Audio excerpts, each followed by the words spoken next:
Welcome to Transform Now, a podcast focused on intelligent automation and brought to you by SS&C Blue Prism. On this program, we talk about how organizations globally are rethinking the way they operate, utilizing process orchestration and AI-enabled digital workers to free up humans to do the work that matters most. We also share insights and tips on how you can embrace this new way of working and unleash your full potential. Let's get into the show. Hello, everyone. Welcome to the Transform Now podcast. I'm Michael Marchuk. And I'm Brad Hairston. And this is our weekly pulse check on automation and AI news. Guys, before we get started, all the links for these articles that we're going to be covering today are in the show notes. And Brad, let's just jump into it right now with one that's going to get our everybody emotionally charged. And that is, in this article on Wired, OpenAI warns users could become emotionally hooked on its voice mode. Now, if you've seen some of the videos that have been out there and posted, you'll see how they're testing this and showing people talking to OpenAI. And I've even seen some where they've had two versions of OpenAI talking to each other and having a conversation, which is quite interesting. But they're saying they could get emotionally involved and emotionally attached to this. What are your thoughts on that in this article? Well, I've brought it up before, but I think about the movie Her when this kind of thing comes up. And the article even mentioned Scarlett Johansson and the controversy with OpenAI. It's just an interesting side to the whole risk topic. We risk are talked about incessantly when it comes to AI and specifically Gen AI. And now it's like we have a whole nother category that has emerged that relates to voice activation, OpenAI bringing that into ChatGPT 4.0. And they mention several things that are really interesting, like, the fact that they're worried about anthropomorphism. They're worried that people are going to put too much trust in the answers that the model that ChatGPT is bringing back because they're swayed, they're emotionally charged by the voice. They might be persuaded in a direction more than they would have just reading a result. So you can see how it's creating all new risk and considerations for the AI companies to think about, for the regulators to think about. Stuff that I never even thought would happen. This article was very interesting to me and kind of caught me off guard. The other thing I'll say is some of the people that they said piloted 4.0 initially said the voice was too flirtatious. That's hilarious.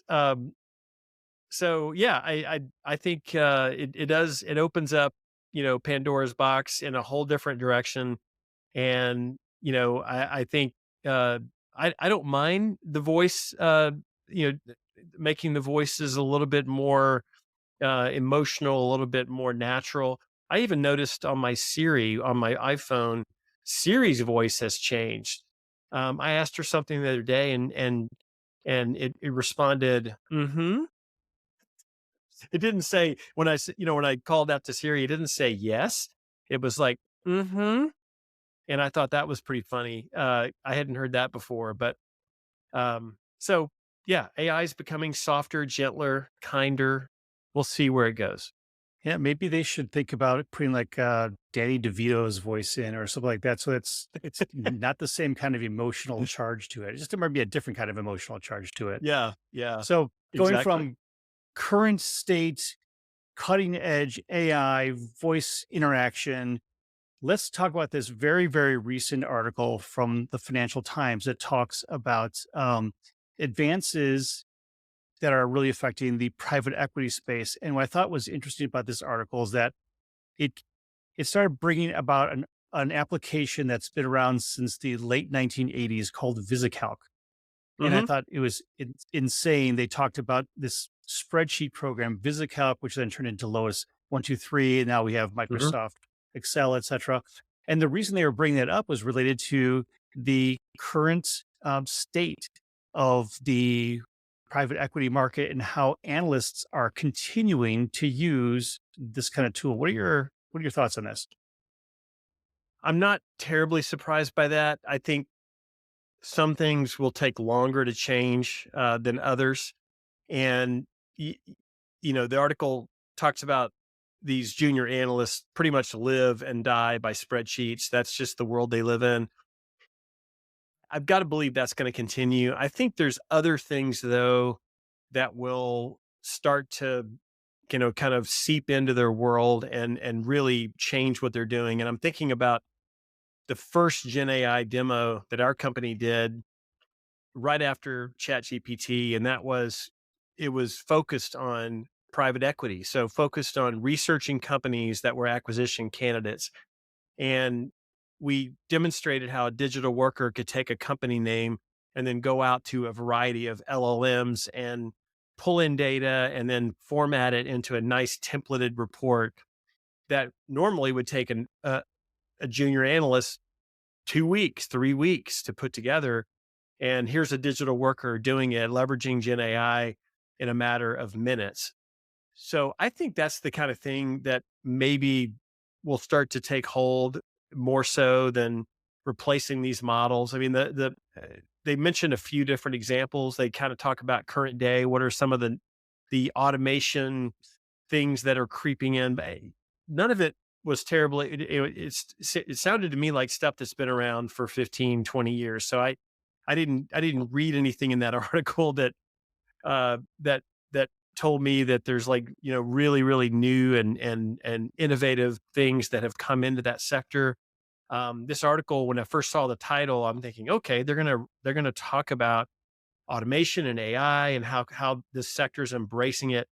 It didn't give a lot of that meat. There was not a lot there for me to grab onto. So I don't know what you thought, but that was kind of my takeaway. So yeah, again, the title of the article is "Automation is Coming for Private Equity's Junior Roles." Hmm. And you're right. I didn't find a lot in there because some of the applications and stuff that they talked about really were related to, like you said, maybe some older applications that have been around for a while, Hmm. more heritage like legacy. But even on our podcast, we've interviewed just recently someone who's got AI doing similar roles, um, as these private equity junior roles would imply in terms of going to do company research and formatting reports and that sort of thing. Hmm. That's happening at scale now. Right. That's available for these larger investment houses to be able to leverage for their own use. So these things are happening right now, and I see Hmm. that this is going to be more and more the case where we're taking some of that drudgery out of finding the data and formatting it and going back to the analysis of that data, to Hmm. determine whether or not it fits a portfolio or whatnot. So anyway, Right. it's interesting, very interesting where Yeah. that's going. Yeah. So, No doubt. and finally, from our third article today, this is one that's everyone should be concerned about. Anyone who's in software, but anyone actually who uses AI, should also be thinking for. Well, this is from CNET, and the article is called "Europe Has Put Its AI Act into Effect: What It Means for You."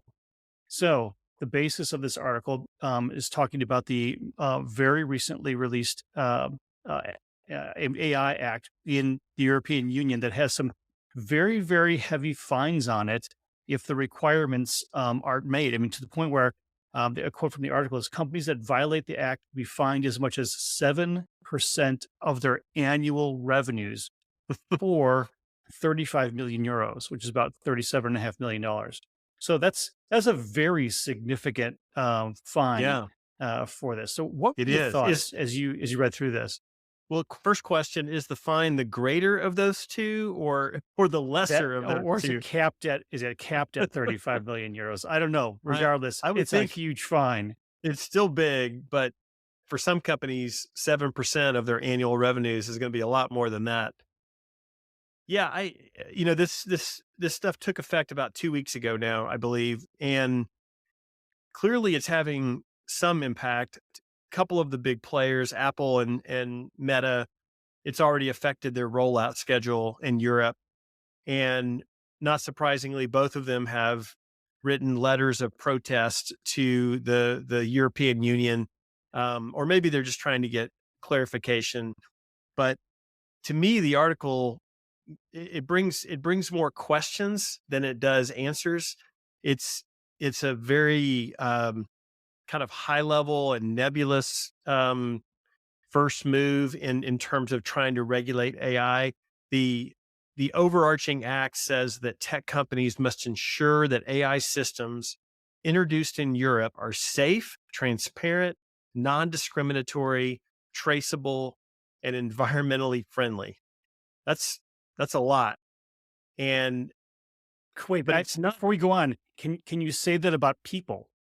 And that's how I look at it. I mean, so probably not. this is a tough act, actually. It is a tough act. So yeah, I haven't read all the regulations in detail, but the article does say that there already there's already lots of ambiguity and a lot of lack of clarity around how it's impacting certain audiences. So like US users are not sure how it's going to impact them if they're doing business in Europe. It's not really specific about that. You think about like GDPR and how that impacted US companies doing business in Europe, but in this case, I guess they didn't specify that as well. And then it's also unclear whether a non-EU user who travels and uses some of these AI technologies, will they be able to access them in the European Union? If you go over to Switzerland tomorrow, are you going to be able to crack open Claude and do stuff that you've been doing in your for your job or in your spare time? I mean, that's the kind of question. It seems it's pretty basic, but apparently people don't know the answer and they're scratching their heads. So yeah, I think I applaud the fact that they've moved first and they've put some stuff out there. They're not just waiting until it's perfect or waiting until they have, every I dotted and T crossed. And the Americas or the US in particular has not done anything yet. So, kudos to Europe for doing this. But clearly there are more questions than answers. And it remains to be seen how this will affect the big tech companies, the big Gen AI and other AI providers. But that's fine. Wow, I think if I were them, I would be reading up on it. I'd have my lawyers staying up every hour of the night to figure it out and go back and get clarity because you don't want a fine like that. Well, I suspect this act was primarily targeted towards the very largest tech players because Hmm. just because of the way it works, right? These are the same companies that are investing to create these platforms. So this is probably that warning shot for them. But Yeah, it's interesting now how AI has brought up so many legal discussions. We've talked about it before on the podcast related to intellectual property and copyright laws and how these things are yet to be decided. It's a very interesting technology in terms of how it's been evolving, but prior technologies didn't really have this level of scrutiny, especially yeah, when it came to creating laws specifically related to that technology. mhm, So yep, it'll be interesting to see where we go, certainly. But I see this as again the initial start, and I believe you're right when they're putting this out there as a first mover. And if nothing else, there's a line drawn in the sand for someone to now litigate and hmm, hopefully clarify some of those activities or those mentions in the act to be able to allow companies to actually work with them. So, right, very right, interesting times ahead for this for sure. yeah. All right. Well, those are our 3 articles for today. The links are in the show notes. So I hope you're all subscribing, and we will see you on our next Pulse Check. Thank you for listening to Transform Now, the podcast from SS&C Blue Prism. You can find all of our episodes on your favorite podcast channel, as well as YouTube. To stay on top of the hottest topics in the world of intelligent automation, subscribe now. The future of work is here.